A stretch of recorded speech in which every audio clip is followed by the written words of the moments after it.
Satu, tak tahu mati bila. Yang kedua, tak tahu mati di mana. Yang ketiga, tak tahu mati macam mana. 3 benda ni dia akan bergantung kepada amalan. Satu, tak tahu mati bila. Tadi saya baca kitab hadis 40 Syekh Fahmi Zamzam. Saya duduk melengung duduk tengok tu. Satu, Syekh Fahmi Zamzam kata tak tahu mati bila. Yang Nabi kata kita tak tahu mati bila. Maknanya apa yang kita buat tu, kematian duk ikut belakang kita.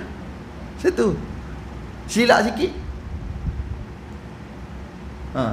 Cuma yang malaikat maut tak boleh ambil di antara dia baginda Nabi sallallahu alaihi wasallam dengan Nabi Idris ya. Yang tu. Nabi Idris tu malaikat maut ikut sampai kena tanya dia, waktu bila? Hang tak ingat kat Tuhan, waktu tu baru boleh ambil. Kalau kita tanya kita, waktu banyak hang tak ingat kat Tuhan. Yang tak tahu kata mati bila kan? Situ. Yang kedua, tak tahu nak mati di mana. Pun bergantung amalan juga. Walau baginda Nabi sallallahu alaihi wasallam beritahu apa? Orang yang mati lagi jauh daripada rumah dia tu lagi baik. Supaya tidak diratapi kematian. Kita tak boleh mati di Kuala Lumpur pun balik tanah di Pinanggi, tak simpan di Kuala Lumpur. Salah dengan adik tu. Model yang ketiga, tak tahu nak mati macam mana. Tu pun bergantung pada amalan. Pasal apa? Hina di mata manusia, bukan hina di mata Tuhan. Kita kata, "Woi, depa tu mati aksiden tu. Hancur berkecai atas tanah, atas jalan tol, tengok aksiden." Kita berkata lah, dia ni dosa apalah dengan Allah. Padahal dia silap dia itu kan. Siapa silap? Nabi sallallahu alaihi wasallam bagi tahu mati lemah. Nabi bagi tahu mati tu aksiden. Nabi kita mati dalam kecelakaan penyakit. Tu semua mati syahid. Pasal apa? Sakaratul maut dia tu, sakaratul maut dengan Allah. Innal mauta, sungguhnya depa tu nak mati lah sakarat. Dia naik aksiden tu duduk Allah, Allah, Allah, pam. Dia dapat dah syahid. Walaupun hakikat mata kita kata berkecai lagi atas jalan.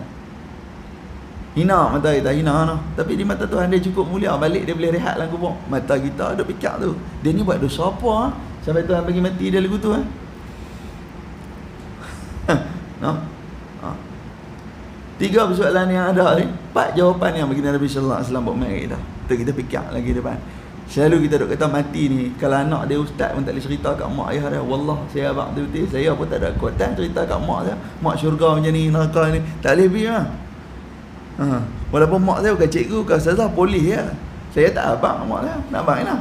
Tak boleh abang lah. Kematian ni perlukan satu muhasabah yang kita sendiri akan fikir benda dalam kehidupan. Bagaimana keselamatan lepas balik, walal akhiratu khairul laka minal ula ni.